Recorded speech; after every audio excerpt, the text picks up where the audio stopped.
अस्सलामुअलैकुम। चीन भारत सरहदी तनाज़ात शदीद हो गया। 45 साल में पहली मर्तबा गोलियां चल गईं। भारत ने एक बार फिर अमन माहिदे की खिलाफ वर्जी करते हुए LOC पर फायरिंग की है। लाइन ऑफ कंट्रोल पर तत्तापानी दर्रा शेर खान सेक्टर में भारतीय फौज की बिला इश्तियाल गोलाबारी से शदीद जख्मी होने वाली 11 साला बच्ची शहीद हो गई। 11 साला बच्ची एक रात डॉक्टर सरदार कमरेज रावलपिंडी अस्पताल जाते हुए रास्ते में ही कोहोटा के मकाम पर जख्मों की ताब न लाते हुए इंतकाल कर गई। शहीद बच्ची की मैयत आबाई इलाके के लिए रवाना कर दी गई।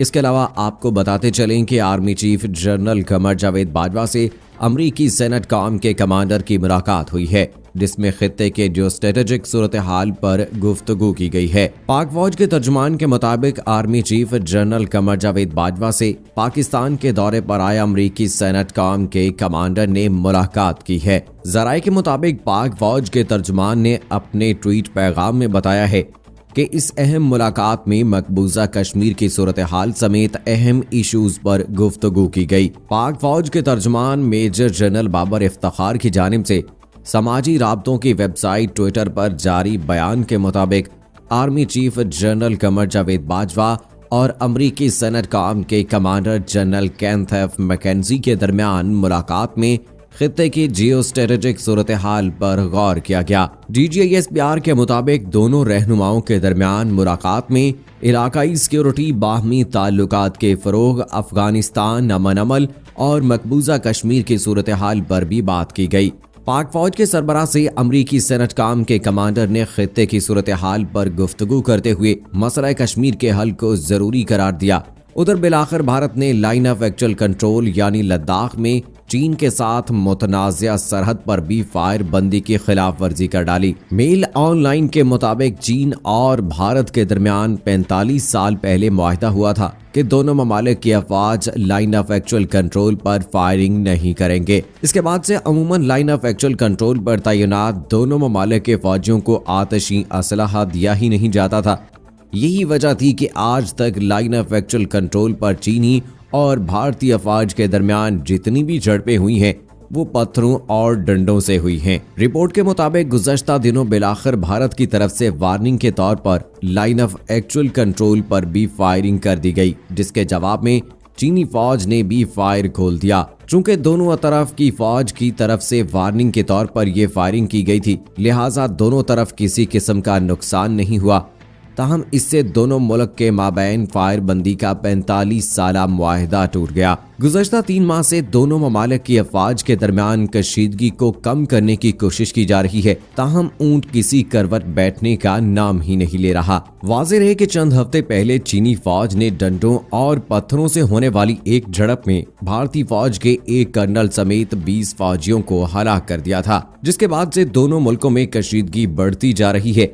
भारतीय और चीनी फौज के दरमियान सरहद पर झड़पों के 2 वाकयात में भारतीय स्पेशल फोर्सेस के एहलकार की हलाकत भी सामने आई थी। चीन की पीपल्स लिबरेशन आर्मी ने दावा किया है कि भारतीय दस्ते चीन के इलाके में घुस आए और 4200 मीटर की बुलंदी पर वाक़े पेंगोंग त्सू झील के नजदीक इश्तियाल अंगेजी की, जिसका भरपूर जवाब दिया जाएगा। दूसरी जानिब भारत का दावा था कि चीन ने 1000 मुरब्बा किलोमीटर तक के इलाके का कंट्रोल हासिल कर लिया है। ताहम चीनी वजारत खारजा के तर्जुमान ने इल्जाम मुस्तरद करते हुए कहा कि चीनी फौज ने LAC कभी पार नहीं की। दो तरफा कशीदगी में चीन भारत सरहद लाइन ऑफ एक्चुअल कंट्रोल के करीब चीन के फौजी तैयारों की परवाजें और मशकें भी जारी थी। दूसरी जानिब चीनी वजारत खारजा ने भारतीय फौजी की हलाकत की खबरों पर रद्दमल में कहा था कि बॉर्डर पर हालिया झड़प में कोई भारतीय फौजी हलाक नहीं हुआ है। तिब्बत की पार्लियामेंट के एक रुकन नमगेल डोलकर ने गैर मुल्की खबर रसां इदारे से गुफ्तगू में भारतीय फौजी की हलाकत का दावा किया था। चीनी वजारत खारजा का कहना था कि पीपल्स लिबरेशन आर्मी के सरहदी एहलकार लाइन ऑफ एक्चुअल कंट्रोल की सख्ती से पासदारी करते हैं। आज से 3 साल पहले जब डोकलाम के बॉर्डर पर चीनी पीपल्स लिबरेशन आर्मी ने सरहदी तनाज़े पर इंडियन फौजियों को वहां से मार भगाया, तो उस वक्त भी दोनों ममालिक के दरमियान खौफनाक जंग का खतरा मौजूद था। ये चीनी क़यादत की बर्बादी का सबूत है कि वज़ीर आज़म नरेंद्र मोदी को वहां बुलाकर उनके साथ एक मुआहिदा किया गया जिसे डोकलाम एग्रीमेंट कहा जाता है। ये 2017 में साइन हुआ था, जिसकी रूह से चीन और इंडिया मुतनाज़े मामलात में कोई फैसला या कार्रवाई यकतरफा तौर पर नहीं करेंगे। इसी मुआहिदे के 2 साल बाद 15 अगस्त 2019 को जब इंडिया ने यकतरफा के तौर पर मकबूजा जम्मू कश्मीर को जबरदस्ती इंडिया का हिस्सा करार दिया, तो इसके साथ ही मुल्हिका इलाके लद्दाख को भी बराह रास्त इंडिया ने अपनी राजधानी में शामिल करने का ऐलान कर दिया, जो कि डोकलाम मुआहिदे की वाज़ेह खिलाफ वर्जी थी। इस पर चाइना ने बज़ाहिर खामोशी इख्तियार की और किसी फौजी कार्रवाई से फौरी तौर पर एतराज़ किया, मगर चीनी मीडिया और सियासी क़यादत के बयानात में इंडिया और आलमी बरादरी को बावर करा दिया गया कि इंडिया ने मुआहिदे की खिलाफ वर्जी की है और लद्दाख इंडिया का नहीं बल्कि चीन का हिस्सा है। इंडियन फैसले के फौरी नताइज इसलिए जाहिर नहीं हुए कि जम्मू कश्मीर की गुंजान आबादी के बरक्स लद्दाख का इलाका बहुत कम आबादी पर मुश्तमिल है। ये लोग अपनी जुबान, शक्लो शबाहत और रहन सहन और जुबान और सकाफत में भी इंडिया से ज्यादा चीन से ममासलत रखते हैं। सियाचिन को ये एजाज हासिल है कि उसे दुनिया का सबसे बुलंद तरीन मैदान जंग कहा जाता है।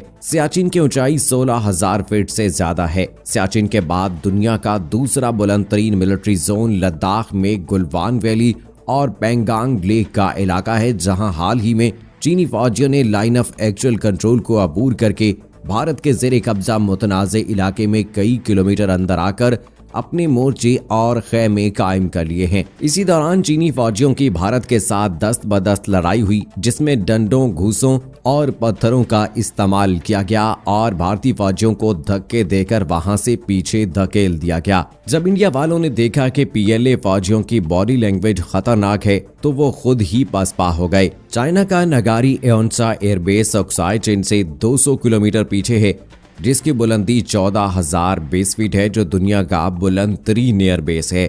इंडियन मीडिया के मुताबिक किसी एयर वार की सूरत में चाइना को इस इलाके में पहुंचने में 1 घंटा लगता है, जबकि इंडिया का पहुंचने का टाइम 4 घंटे है। ये मैदान जंग हर लिहाज से चीन के लिए मौजू है। इंडिया और अमेरिका के लिए वार्निंग शॉट है कि वो खित्ते में इंडिया का तसल्लुत नहीं रहने देगा।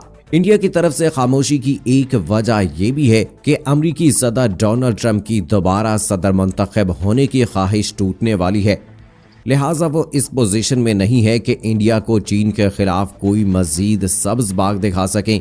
नरेंद्र मोदी की आवाम और अपोजिशन की तरफ से तनकीद और शर्मिंदगी में इजाफा जारी है। और दोस्तों, अगर ये सिलसिला इसी तरह से चलता रहा तो नरेंद्र मोदी वो दिन दूर नहीं है कि जब भारत को दुनिया के नक्शे से बिल्कुल खत्म करवा देंगे, क्योंकि अपनी बेवकूफाना पॉलिसियों की वजह से पहले ही वो भारत को बहुत नुकसान पहुंचा चुके हैं। और जिस तरह से सदर डोनाल्ड ट्रंप और अमेरिका और इसराइल की पॉलिसियों पर अमल किया है नरेंद्र मोदी ने, तो यकीनी तौर पर आइंदा आने वाले वक्त में उनको और भी बहुत ज्यादा नुकसान पहुंच सकता है। सो दोस्तों, इस हवाले से अब आपकी क्या राय है, कमेंट सेक्शन में हमें जरूर बताइएगा। मुझे अगली वीडियो तक इजाजत दीजिए। फी अमानिल्लाह।